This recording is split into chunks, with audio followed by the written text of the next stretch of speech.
What is up, everybody? Welcome back to Get a Grip Sports Basketball. After a crazy two first days of the first round, we are set in the round of 32. 32 teams remain, and my bracket's already busted. I had Texas in the Final Four, and they lose to Abilene Christian. I had Ohio State in the Sweet 16, but they lose to Oral Roberts. And I had Virginia moving on to the next round, but Ohio prevails. So I'm going to be making my second chance bracket. Let's get started. First up, Gonzaga versus Oklahoma. The way Oklahoma played is not going to cut it against Gonzaga. Gonzaga is going to move on. Creighton and Ohio. Ohio's Cinderella story ends and Creighton moves on. USC versus Kansas. Kansas did not put in a great showing against Eastern Washington, and USC did put in a great showing against Drake, but I think the experience of Kansas is going to help them advance to the next round. Oregon versus Iowa. I thought VCU was going to advance, but unfortunately COVID had other plans. Iowa gets the win here. Moving on to the South region, we have Baylor versus Wisconsin. Pretty easy win. Baylor gets that one. Villanova versus North Texas. North Texas, stellar performance against Purdue. I do think that Villanova is a much better team than Purdue, and I think Villanova will get that win. Texas Tech and Arkansas. I'm not confident in Texas Tech whatsoever, and I love Arkansas in this matchup. I have them advancing into the Sweet 16. Florida versus Oral Roberts. I loved how Oral Roberts played. Florida is a very different offense compared to Oral Roberts. They love getting into the paint. Meanwhile, Oral Roberts loves shooting those threes. I think Oral Roberts advances to the Sweet 16. In the Midwest region, Loyola Chicago versus Illinois. I do think that Loyola Chicago will definitely make some noise and scare Illinois a little bit, but Illinois will prevail. Oregon State versus Oklahoma State. I knew whoever came out of this matchup, Oklahoma State can handle, and I think they're going to get the win. Syracuse versus West Virginia. I wasn't high on Syracuse coming into March Madness. I honestly think that they didn't deserve a bid. But what a showing against San Diego State. Everything was falling for them. I'm not confident in West Virginia. I have Syracuse moving on. Rutgers versus Houston. Houston, dominant performance, as you can see from the score here. Rutgers, very ground and pound team, and Houston is a very much shooting team. I think the ground and pound wins this one. Rutgers moves on. Final region, we have Michigan versus LSU. LSU, great showing against St. Bonaventure, who I thought was going to get the win, but LSU got the win, obviously. I do think that the one seed of Michigan is too much to handle for LSU. They get the win. Colorado, most points of the season for them. Great performance against Georgetown. I knew they were going to advance, and they did. Florida State, I wasn't confident on them coming into March Madness, and I still am not. I think Colorado gets the win over Florida State. This matchup is two double-digit teams. UCLA beating BYU and Abilene Christian over Texas in a crazy finish. The worst free throw shooter on the team gets the final two free throws that end up being the game winners. In this matchup, I think that Abilene Christian only won the Texas game because of Texas's turnovers, and UCLA doesn't turn over the ball much.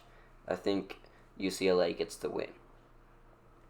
Final matchup of the round of 32, Maryland versus Alabama.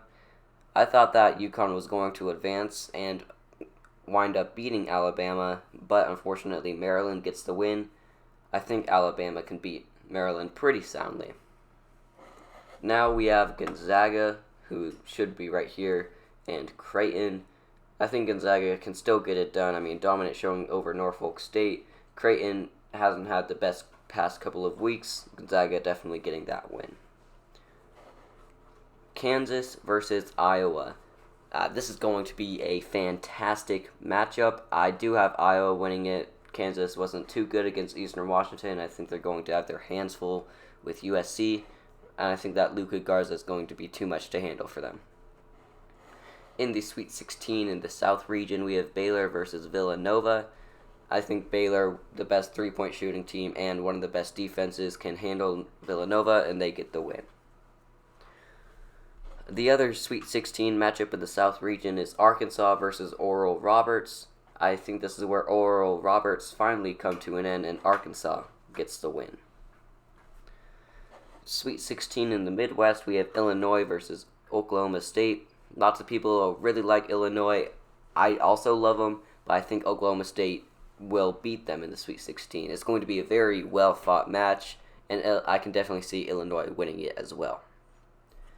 The other Sweet 16 games, Syracuse versus Rutgers, two double-digit teams.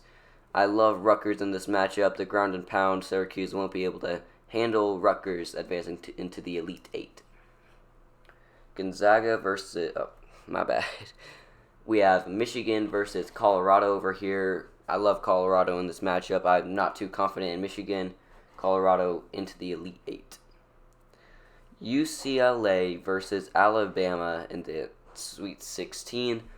I think Alabama can definitely beat UCLA. UCLA has had some pretty easy opponents up until this point, and I think it's going to be a shell-shocking win for Alabama. Too much for UCLA to even put points up on the board. The Elite Eight. Gonzaga versus Iowa. I'm going to go with Gonzaga here. Very good game. Luka Garza is finally going to be matched up against a team that is better than them. We've never seen that before. Of course, they do play in the Big Ten, which has Michigan and Illinois and Ohio State. But I do think that Iowa, coming into the game, was always the best team. They may not have their best game and lose, but they are the best team. And Gonzaga is just a better team. Gonzaga is phenomenal. I think they're definitely going to get that win. In the Elite Eight in the South region, we have the 3 seed of Arkansas and the 1 seed of Baylor. This is probably the easiest opponent for Baylor since Hartford. Wisconsin is going to be a tough team to handle. Villanova is going to be even more rough. But Arkansas, I think they can take a step back and win this game pretty relaxing. Midwest Elite 8, Oklahoma State versus Rutgers. This is where Rutgers' run comes to an end, and Oklahoma State advances into the Final Four. The Elite 8 for the East region, we have Colorado versus Alabama. I think Colorado pulls off the upset, advances into the Final Four, led by McKinley Wright. My Final Four predictions: Gonzaga in the West region, Baylor representing the South region, Oklahoma State representing the Midwest region, and Colorado representing the East region. Gonzaga versus Colorado, pretty easy game for Gonzaga. They advanced to the national championship game. And Baylor versus Oklahoma State, they split their, in the regular season, Baylor won the 2 matchups in the Big 12 playoffs. Oklahoma State got that win. Baylor, of course, was still rusty, coming off of a 3-week break of no basketball whatsoever. I think Baylor will remain as the best Big 12 team and advance to the Final Four. And the matchup that everybody wanted at the beginning of the season, unfortunately, COVID had other plans. The 2 best teams all year, Baylor and Gonzaga. I gotta go with my boys. Baylor beating Gonzaga 69-63, very close, well-fought game. Baylor's 3-point shot just becomes too much for Gonzaga in the end. My boys finally win a national championship. As always, guys, thank you for watching. Don't forget to press the subscribe button and the like button and the notification button. And I'll see you guys next time.